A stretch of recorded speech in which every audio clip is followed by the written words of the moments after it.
మన మహబూబ్నగర్ పట్టణానికి చాలా చరిత్ర ఉంది. 1952లోనే మహబూబ్నగర్ మున్సిపాలిటీగా ఆవిర్భవించడం జరిగింది. అప్పటి నుంచి అభివృద్ధి చెందుకుంటూ మనకి గ్రేడ్ 2 మున్సిపాలిటీగా, తర్వాత గ్రేడ్ 1 మున్సిపాలిటీగా, ఆ తర్వాత స్పెషల్ గ్రేడ్ మున్సిపాలిటీగా కూడా అభివృద్ధి చెందుతూ ఈ మధ్యనే కార్పొరేషన్గా ఏర్పాటు కావడం జరిగింది.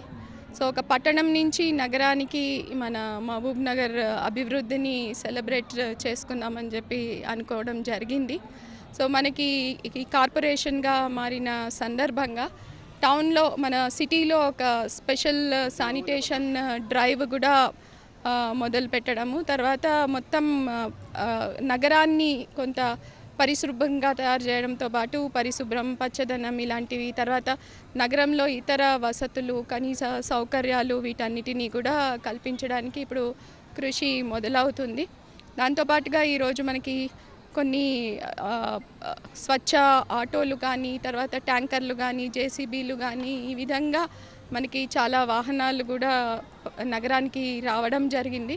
సో వీటన్నిటి నేపథ్యంలో ఈ మన మహబూబ్నగర్ జర్నీని సెలబ్రేట్ చేసుకుంటూ వీటినన్నిటినీ లాంచ్ చేయడంతో పాటుగా నగర ప్రజలకి కొంత ఆహ్లాదకరంగా ఉండడాని కోసమని, ఒక ఫెస్టివ్ అట్మాస్ఫియర్లో దీన్ని చేసుకోవడం కోసం ఈరోజు శిల్పారామంలో మన మహబూబ్నగర్ నగరోత్సవం అని ఈ కార్యక్రమాన్ని ఏర్పాటు చేసుకోవడం జరిగింది.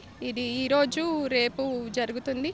దీంట్లో భాగంగా మన నగరంలో ఉన్న బిజినెస్లు అంటే మన బిజినెస్ మెన్ని, తర్వాత మిగతా ప్రముఖులని కూడా ఇన్వాల్వ్ చేస్తూ ఇక్కడ ఈ శిల్పారామంలో ఒక ఎగ్జిబిషన్ వాళ్ళ ప్రోడక్ట్స్ కానీ, వాళ్ళ ఎక్విప్మెంట్స్ కానీ, తర్వాత ఇలాంటివన్నీ కూడా మన లోకల్గానే అరేంజ్ చేయడం జరిగింది.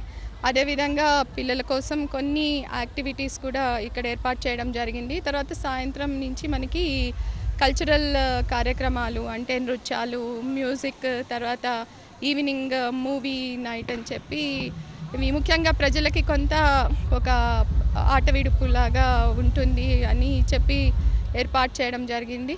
సో మన గౌరవ ఎమ్మెల్యే గారు కూడా వచ్చి దీంట్లో ఇంతకుముందే మన ఈ స్వచ్ఛ మహబూబ్నగర్ డ్రైవ్కి సంబంధించిన వాహనాలని ఫ్లాగ్ ఆఫ్ చేసి మొదలు పెట్టడం జరిగింది. సో మన నగరాన్ని కొంత పరిశుభ్రంగా పచ్చదనంతో మెయింటైన్ చేయాలి అంటే మొత్తం నగర ప్రజల కోఆపరేషన్ అనేది చాలా అవసరం. దీనికి అధికారులతో పాటు, ప్రజాప్రతినిధులతో పాటు నగర ప్రజలందరూ కూడా ఈ కృషికి తోడ్పడతారని చెప్పి ఆశిస్తున్నాము. ఈరోజు రేపు జరిగే ఈ కార్యక్రమాల్లో పెద్ద ఎత్తున పాల్గొని విజయవంతం చేయాలని చెప్పి ఆశిస్తున్నాను. Thank you. అంటే ఇక్కడ సండే వేరే కార్యక్రమాలు ఏదో ఉన్నట్టున్నాయి, వీల్ ట్రై. అంటే యూజువల్గా ఇవి సాయంత్రాలే, అంటే వీళ్ళకి అందరికీ రావడానికి కూడా సాయంత్రాలు కన్వీనియంట్గా ఉంటుంది. మార్నింగ్స్ కూడా ఓపెన్ ఉంటుంది, వచ్చి రావచ్చు. కానీ కొంత ఎండలు అవి ఉంటాయి కాబట్టి సాయంకాలం ఎక్కువ కల్చరల్ ప్రోగ్రామ్స్ అవన్నీ ఉంటాయి. మీరు చెప్పిన సజెషన్ ఆలోచిస్తాం. Thank you.